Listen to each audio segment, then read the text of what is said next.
What's up, everybody? Aaron Smith here, and thanks for coming back and watching today's episode. And today we've got a little bit different flavor. We got Jamie Hurtubise on, who is the team leader here at our Keller Williams office. Jamie, what's up? Hey, what's going on, Aaron? Hey, it's Friday and it's closing day for a lot of people. We've got a closing set up, and the sun is out, so it's all good. The sun is out, energy's high, so we're all good. So awesome. So, hey, you and I were just talking, and we thought that this would be a good topic for anybody to learn from. We're talking about staying top of mind with, your sphere of influence, your contacts and people you know and love, or your tribe. So I kind of figured that's what we would talk about today. Awesome.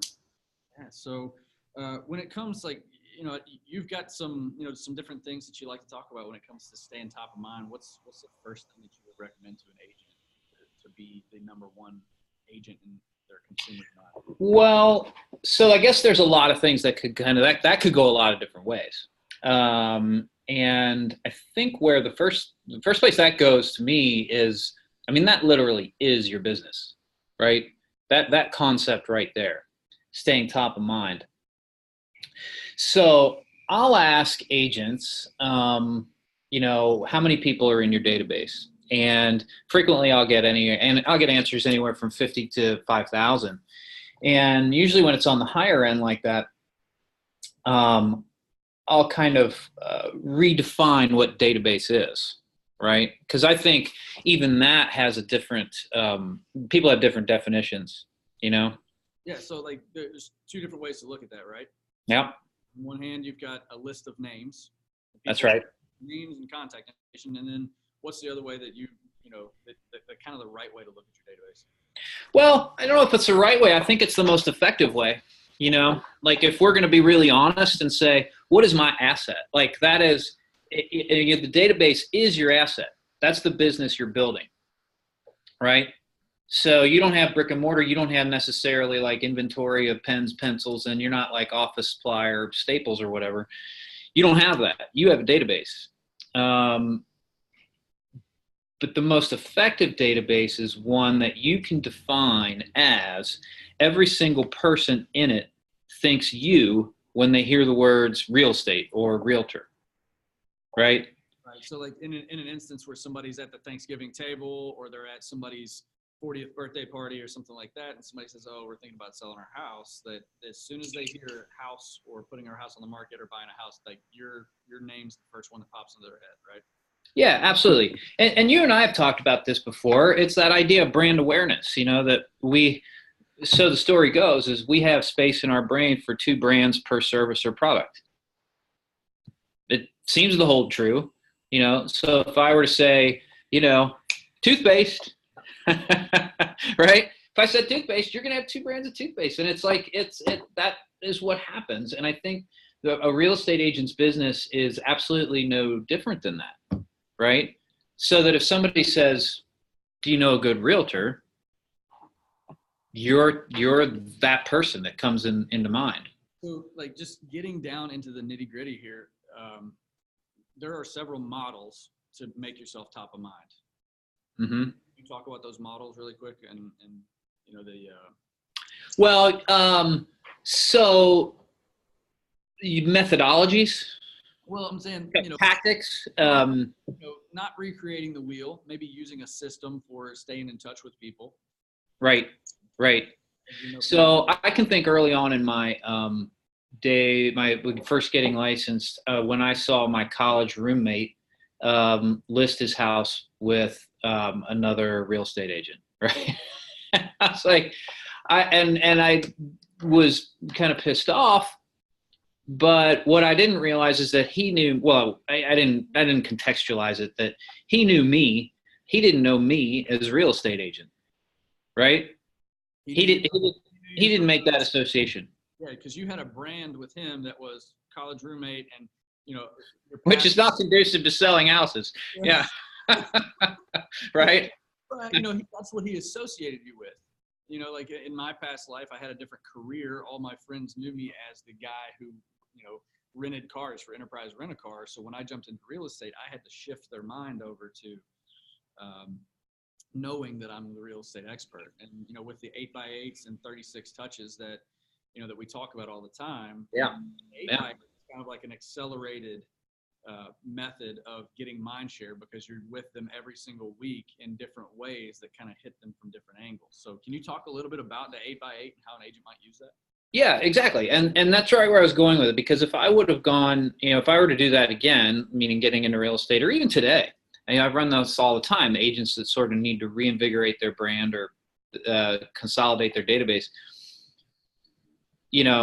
We've been taught wisely, I think, that, 8x8. So what does that mean? Okay, so 8x8 is 8 touches over 8 weeks. It doesn't have to be 8. It doesn't have to be 8 weeks, but that's what the studies and kind of all the research show, that's going to solidify that first, since that's going to earn what I was referring to before is that first or second position mind share. So we meet at an open house. You walk into my open house, right? You sign my list. We have a decent conversation about real estate. And the majority of agents might follow up, maybe. Well, I don't even say the majority. Most agents that will follow up one time. Call them on Monday, call them on Tuesday, whatever. Maybe try to get a portal set up or something like that. But a more strategic approach would be to say, okay, that's a new contact, and now I am going to earn or solidify my position of mind share, and I'm going to do it purposefully with a system. That's the key word, really. Let's get down like tactical stuff. Yeah. Let's just say that we didn't do a 6x6 or a 4x4. Let's just stick with an 8x8. Sure.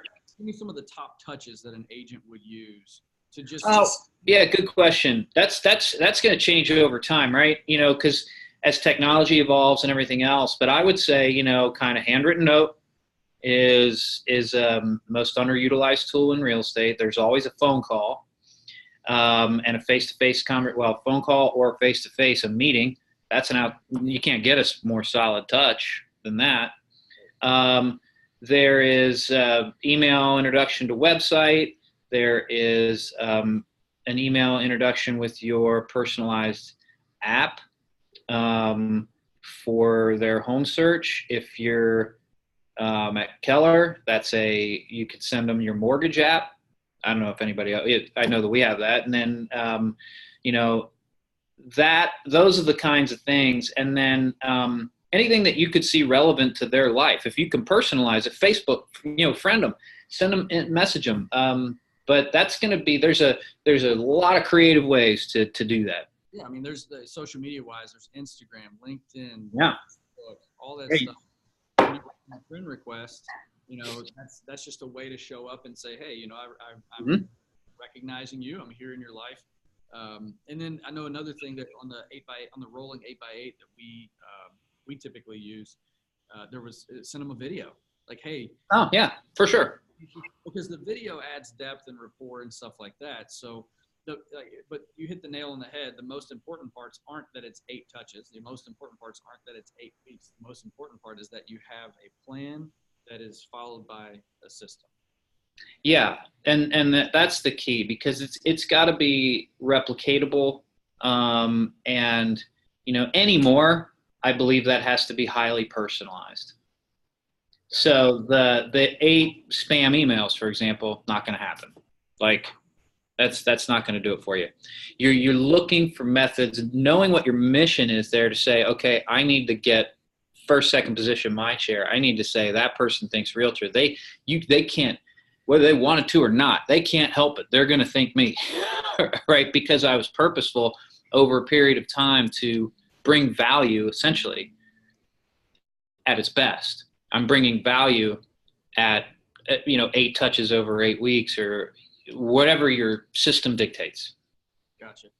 And the point here, by the way, is to overdo it. It might seem like overkill. Hit somebody like 8 times. Yeah. Showing up in the bushes at their house. Like, hey,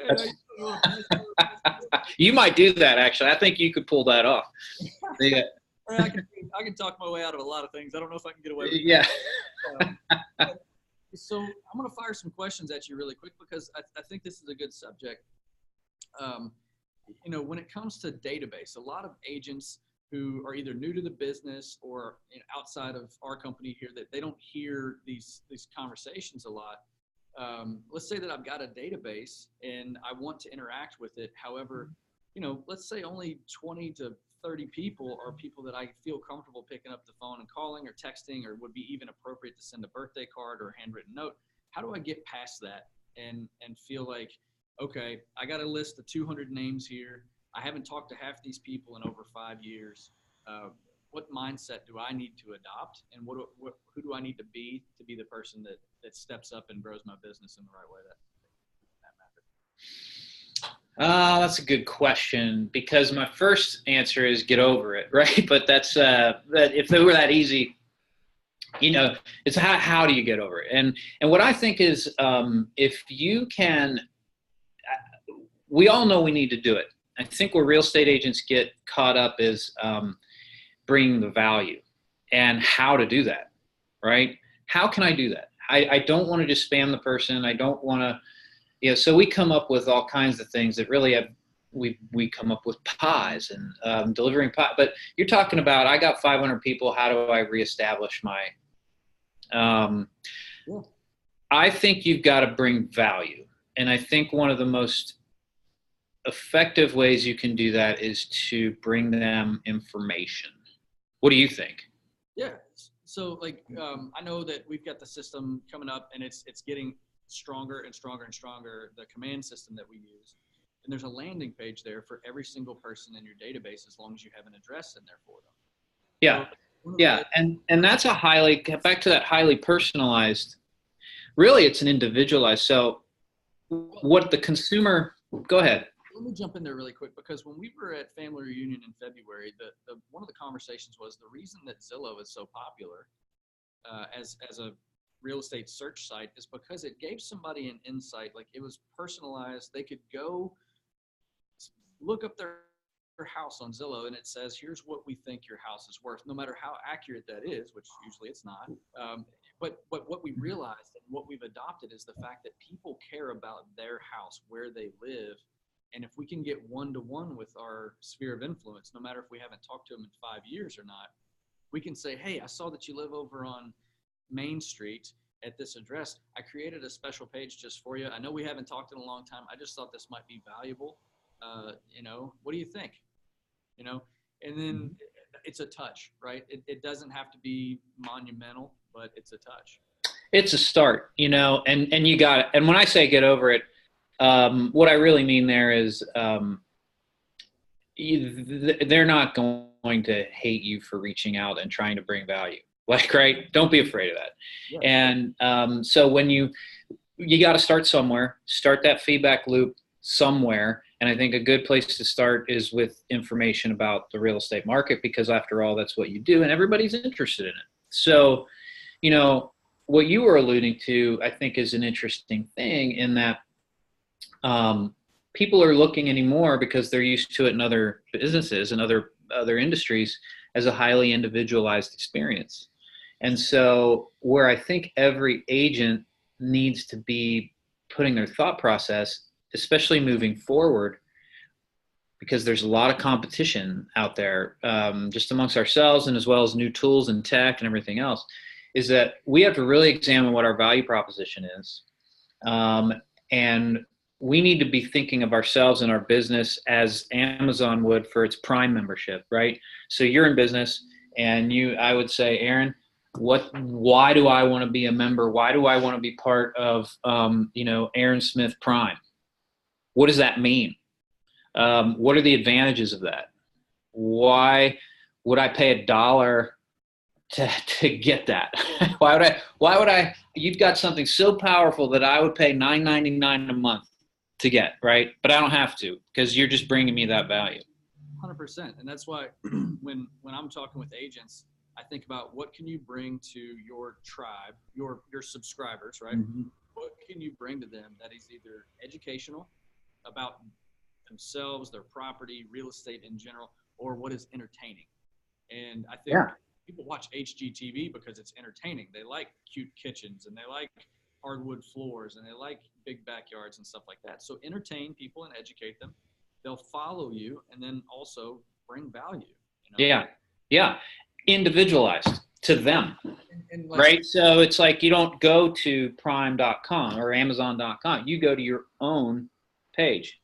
You don't go to netflix.com to access Netflix. You go to your Netflix page. Yours is different than mine.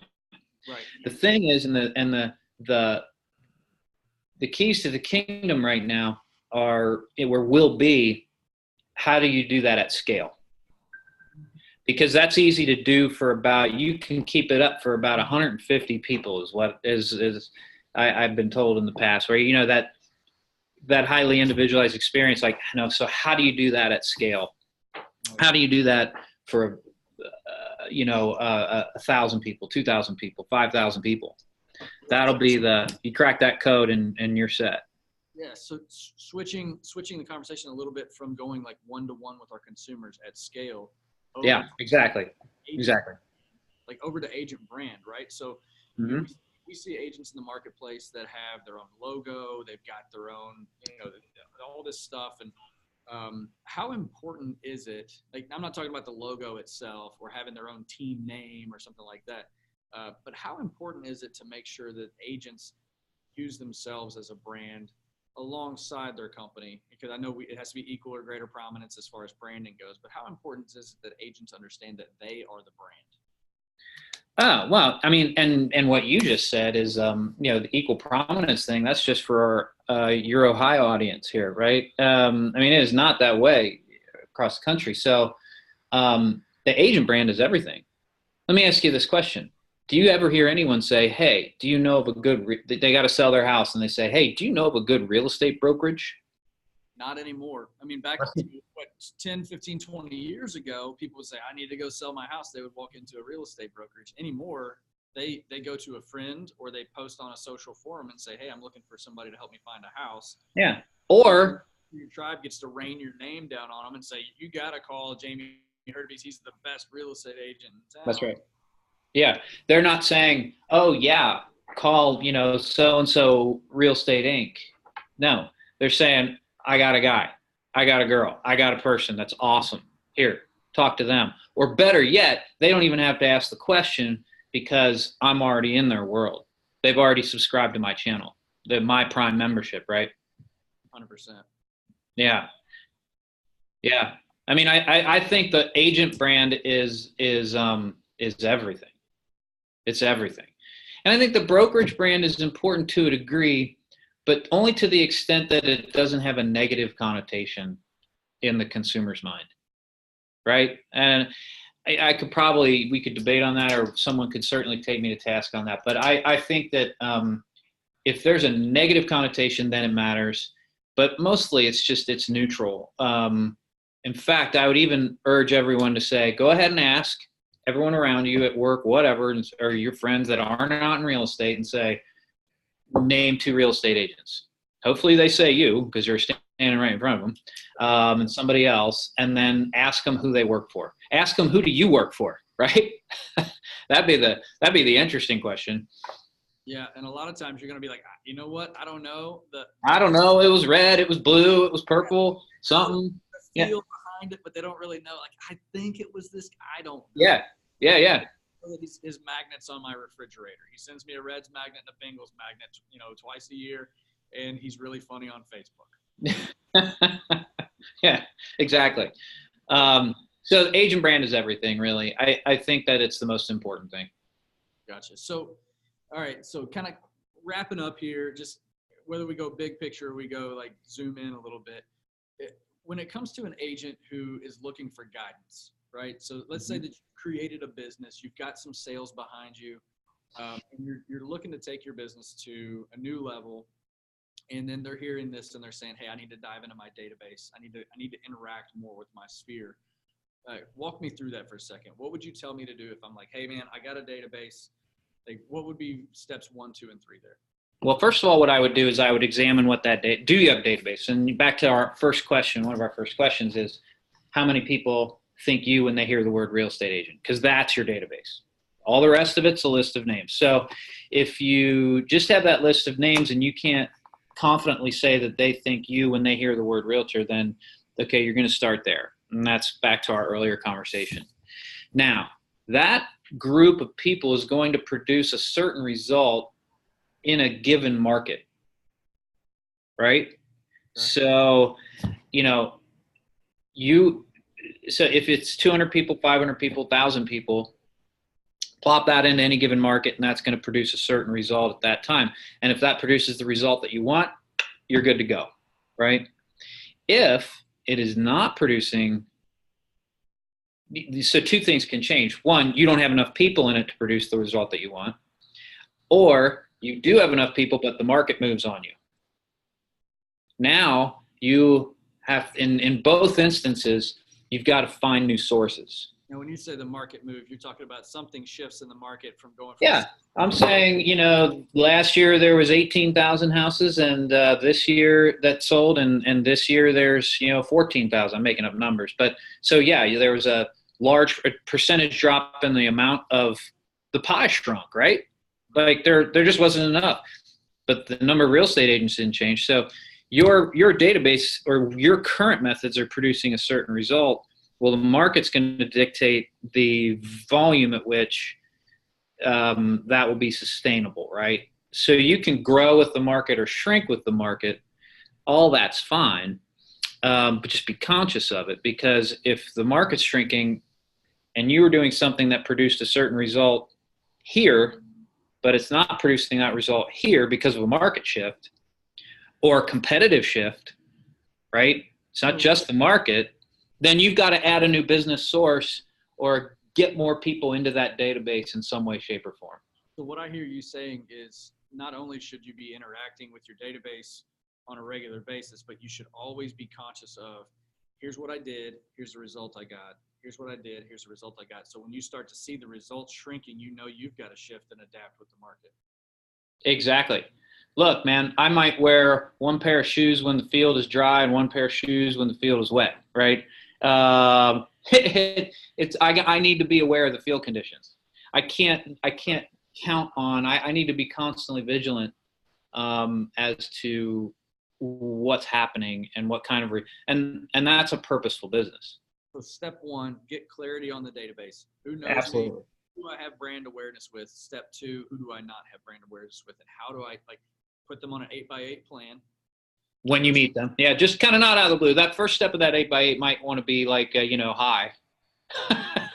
It can't just be some random, that's marketing. This is, we've had a conversation, I'm just saying, maybe the database is people, like you've got a database of 500 people, that you're solid with the first 100.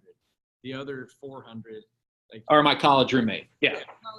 Your college roommate, you just need to get share going. So you start sending things out. You say hi on social media.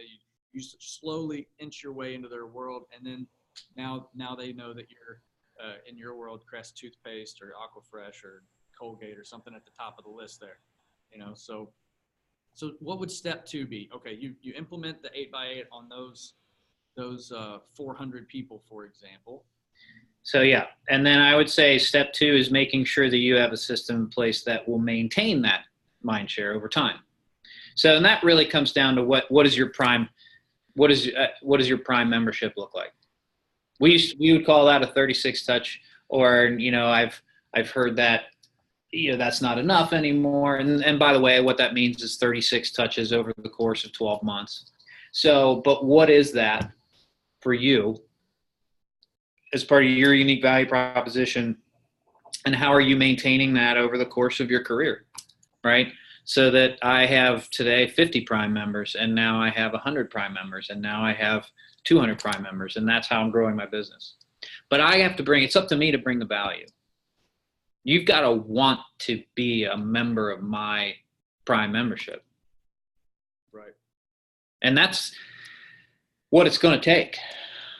Because the information and, there's a lot of competitive dynamics going on right now. 100%. So any last words for agents who are kind of into the branding, setup right now, or wanting to kind of take their business from, 30 miles an hour to 60 miles an hour? Anything that you want to mention that might be on topic for today before we jump off? Get on purpose. That, if I could say, be purposeful. And educated. Awesome. So, and I think those two are two sides of the same coin.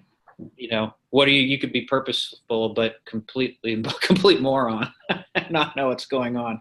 Right. You know, so educate yourself, know what's going on, know the dynamics of your business and your marketplace and the competitive forces therein, and then be purposeful in a plan and just get a feedback loop started. You know, you'll make adjustments. It won't be perfect at first, but you've got to be purposeful. Awesome. So Jamie, you do a lot of coaching with our top agents here at the office. If anybody wants to get in touch with you for just a one-on-one meeting or a coffee to talk about their business, how do they go about doing that? And probably you can find me on Facebook, or probably my text me is probably the best way to do it. I'm gonna give my cell phone is 513-384-4391. Awesome. We'll put those in the show notes on Facebook and in the podcast. So anybody who wants to meet with Jamie, complete, mind shift. When you meet with somebody like Jamie as the office manager here, the team leader, kind of zoom out and look at your business and put some action steps together. So if anybody's interested in that, it would be great for you. Jamie, thanks for your time today, man. Hey, man, it's my pleasure. It's fun. Thanks, Aaron. See you later. See ya.